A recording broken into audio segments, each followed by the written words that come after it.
Notamment dans les écoles. Vous êtes quelques-uns à faire appel à la chirurgie obésité. Sujet évoqué ce matin dans un congrès à l'Ermitage-les-Bains. C'est le 4e workshop de l'obésité et de la chirurgie digestive. Ce séminaire, ce rendez-vous annuel destiné aux professionnels médicaux et paramédicaux. Et dans ce séminaire, il est question de nouvelles techniques pour la prise en charge chirurgicale.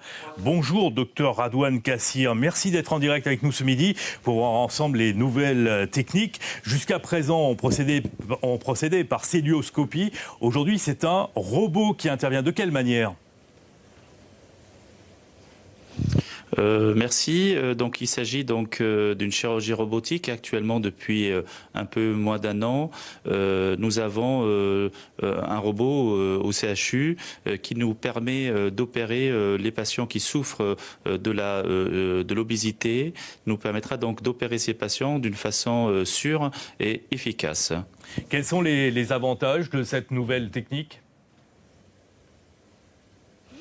Alors concernant l'avantage de cette technique, donc c'est une chirurgie encore une fois mini-invasive et qui permettra d'être précis durant le geste chirurgical. En effet, le robot nous permettra d'avoir une vision 3D durant le geste chirurgical, ce qui est fort apprécié par bien sûr le chirurgien. En effet, en opérant en 3D, nous allons pouvoir accéder à des zones un peu plus difficiles d'accès selon la technologie actuelle. Et donc effectivement, c'est une chirurgie qui va être très bénéfique à la fois pour le chirurgien, mais aussi pour le patient.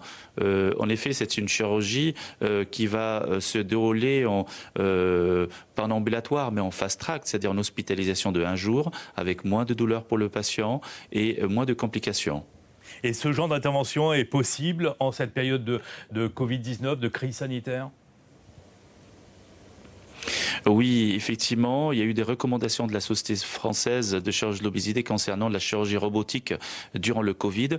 Au contraire, comme vous le savez, vu la distanciation sociale qui nous oblige justement à prendre notre distance, le chirurgien va pouvoir se positionner sur une console à quelques mètres du patient et pouvoir l'opérer sans rentrer en contact direct. Donc au contraire, elle est très adaptée au contexte actuel. Merci beaucoup, docteur Radouane Kassir, pour toutes ces précisions.